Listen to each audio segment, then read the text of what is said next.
France smash England at Twickenham in the rain. My name's Mark. Let's talk rugby.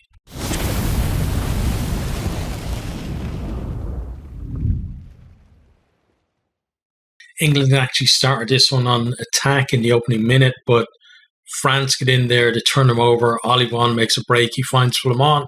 He offloads to Demortier. He goes deep into the 22, draws Stewart and puts Ramos over.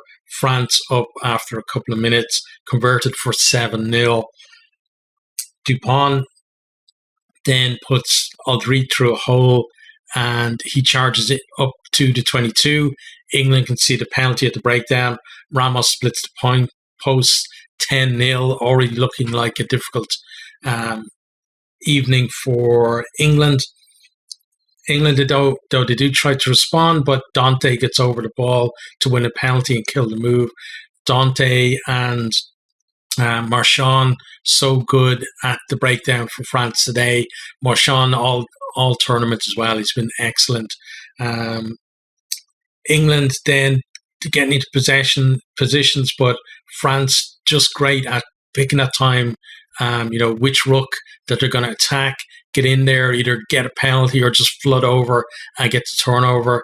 And, they're managing to keep England at arm's length at this stage. Like England are trying to respond, as I said, but France just so good at being able to shut them down. England, though, they do win a penalty. They go up the line. They use their rolling maul to good advantage, force another penalty in a kickable position. But Genge decides to go to the corner. England go to the maul, but France managed to turn over. So it's like, first of all, France halt them all. Then England try and break away from that. And France turned the ball over.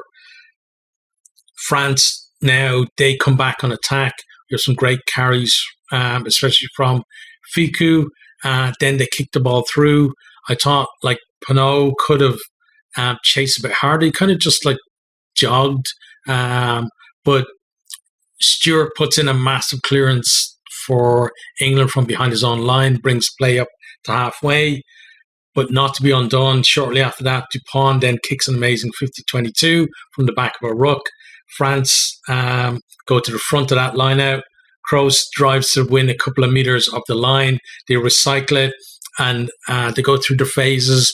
Big carriers coming in, spread out wide, or not out wide, sorry, into the centre. Dante carrying, then Flamand powers over. It's converted for 17-0. France seem to be making the most of every chance. This is like, this France team are the best at the moment. England, then they win a penalty for France holding on. They go to the corner again, but they get pinged for blocking in the line out. It's that one where the lifters kind of go in behind the guy who claims the catch, and we've seen, like I've talked about it, like in the URC games, almost every single Irish province has been pinged for it this year, and it's just such a silly penalty to give away. It can, if the referee doesn't spot it, it can give you a bit of an advantage because obviously you have blockers there. The opposition can't get to the ball, but because they can't get to the ball carrier, then you're giving away the penalty. So yeah, a little bit silly for them there. And at this stage, I'm thinking like as clinical as France has been, England are being just as wasteful. England, they win a penalty. Dante is pinged for offside. He's going for, trying for another turnover there at the ruck, but just mistimes it. They decide to go for the post this time then, because going to the corner just hasn't been working out for them. Maybe, a bit late for them to decide to take the points, but Smith puts it over 17-3. England finally on the board. France then win a penalty from the restart. That's a drive England off the ball. Again, just that ability to identify which rucks to flood. They're so good at it. I think they're probably the best team, certainly the Six Nations, that it may be in the world, at just being able to identify a ruck where the opposition are vulnerable and immediately get the numbers in there. So Ramos puts that one over at 20-3. England had to work really hard for those 3 points that they got, and France straight away gifted it back by England. Malins then gets pinged for a seatbelt tackle. England are looking to get some territory from a kick, but instead they're trotting back towards their own half as France go up the line. France then chip over after the line out. England look to counter, but Dombrandt knocks on. It's a scrum in a great position to France. England's, I know the conditions are bad, but the handling was, pretty poor as well. Some players that you would expect to hold on to the pill a bit better, just not doing it. France then, they get the nudge in the scrum. Aldrit breaks from the back. He finds Olivan, goes over to score the third try, converted for 27-3. That's a halftime score, and already thinking this could get messy for England. Genge at halftime, you can see he's having a chat with the referee as they're going off the pitch. Couldn't hear what he was saying, but he seemed to rub them up the wrong way, because the referee kind of gave him that school teacher just go to your dressing room now kind of thing, just as they were coming in the tunnel. So I don't think Genge has made any friends there. From there then, let's see where. So France then pinged for not forming a proper line out. At a line out on the edge around 22, just at the start of the second half. It's a scrum to England. England attack off that scrum. Van Poortvliet goes quickly, almost drops the ball. No, that's wrong.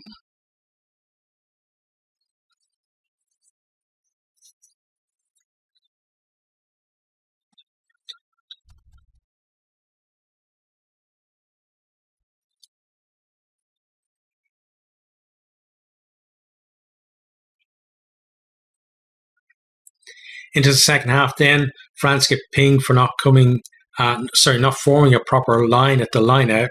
On the edge of their own 22, it's a scrum to England. England's attack off that scrum. They're making ground, and Aldeguerra he's off feet at the breakdown, so it's a penalty to England. It's an easy kick, but Genge opts for the scrum, and feel like this is a big moment here now. It's a big call to go for a scrum in the shadow of the posts, when you could just take 3 points and just have something to build you back into the game. But they're trying to go with the big scores. France get free kick to the scrum. Van Poortvliet goes quickly from that. He almost drops the ball, but it kind of goes backwards, so Dombrandt catches it. He gives it to Smith. Smith cross kicks to Malins, who knocks on as he tried to gather to score a try just over the line. We have a team overview. It's definitely no try. The crowd are trying to buy it, cheering every time they see him almost catch the ball, but the referee's not buying that. So no try. It is a knock-on in goal. So France are able to clear. Then at this stage, then they bring Farrell and Mitchell on for Slade and Van Poortvliet. I thought Mitchell was decent when he came on. He seemed to sped the game up a little bit for England. We then have the goal line dropout from France, and I'm thinking no points for England there. Was that the correct decision from Genge? England start kind of feeling their way back into the game a bit. We have some good carries from the likes of Ludlam, Smith and Genge. Stewart then crashes through the tackle of Ramos to go over to score. That's converted for 27-10. England, as I said, they're lifting the pace there with Mitchell on. I'm now wondering, are we going to have the Mitchell versus Van Poortvliet debate now? similar to the Smith versus Sparrow one, because like I think the 9 shirt at the moment is Van Poorvliet's, but knee-jerk reactions maybe like he's going to be out for a while now. But from there, then Dupont, he kicks over the top, and Smith kind of takes his eye off the ball as it's bouncing in front of him. He knocks the ball on. England win a penalty at the scrum, but they miss touch as they go up the line. Marchand then wins a penalty at the breakdown for France. As I said, that guy's such a menace. But Willis was also pinged at the same ruck, so it was pretty much 2 penalties for a neck roll. France now have a line out in the opposition 22. It should have been England with that if they hadn't missed touch moments earlier. England, though, do manage to turn it over and clear. But like at that stage then, I'm thinking it has the feeling of so many French wins that I've seen before, especially against Ireland and especially actually in Paris. It's happened to us a lot where they get out to a lead, then the opposition start to come back at them and start looking good, and it looks like France are going to implode, and then we're just missing that killer blow from France where the opposition are beginning to believe, and then almost as I'm thinking that, there it is. So Dupont, he chips over. England let the ball bounce, and nobody seems to want to get near the ball. Ntamak beats about 3 or 4 England players there who are like stood around the ball. He slaps it back to Flamand, and he goes over to score the bonus point try. It's converted for 34-10. At that stage, it's game over. Ramos then, he breaks from the restart right through the middle of the English defence, kicks on, and Smith dives on it. Dupont gets there first. Both teams pile players in.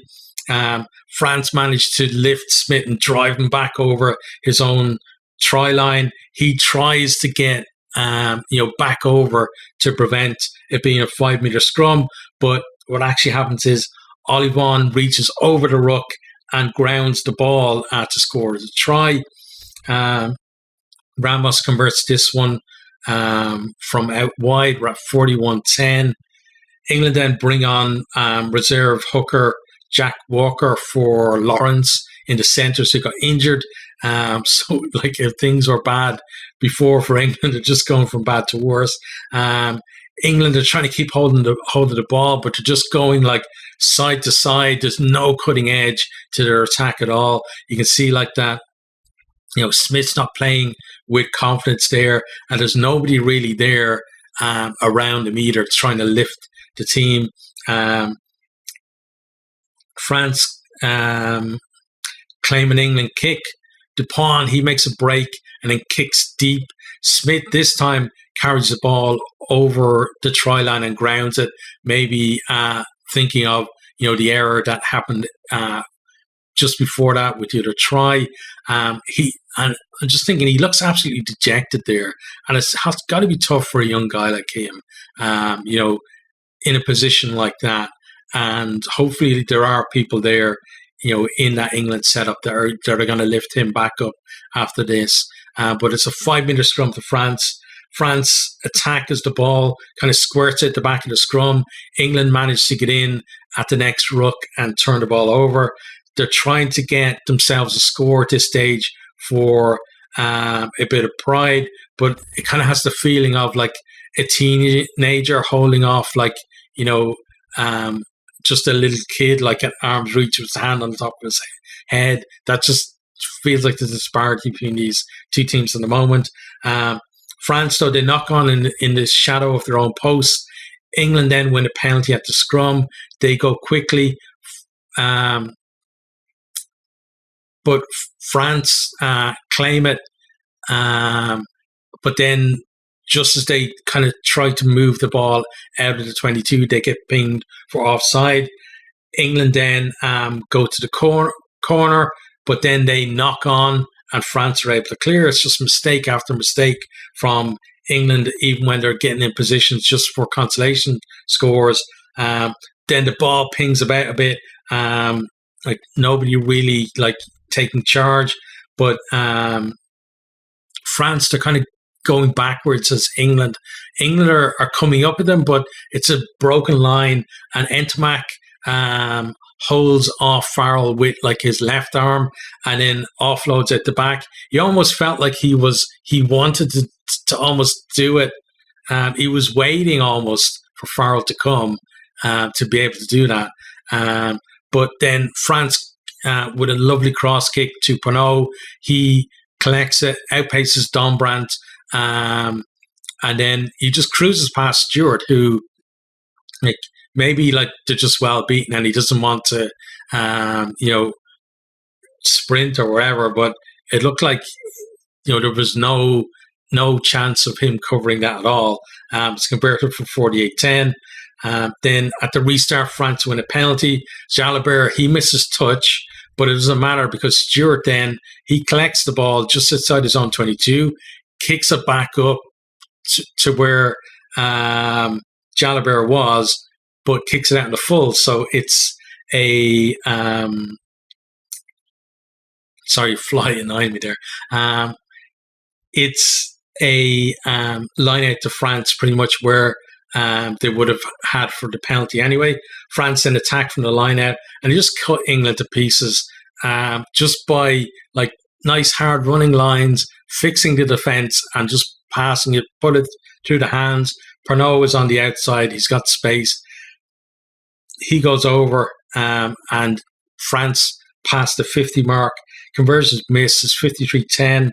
Smith then makes a break for England, but just absolutely no support for him. They do kind of retain the ball, and France get pinged into 22, but still, like, there was nobody there on his shoulder for him to offload or anything to England. They're trying to have the last say in the game, but France are keeping them out. They are conceding penalties, but England don't, like, there's just no calm in the England ranks at the moment. Vunipola, like, he's on as a sub, but he looks absolutely knackered. Like, he's got hands on his knees, puffing away, taps the penalty. Not a great pass from him, and then they shift it again, and then they knock on.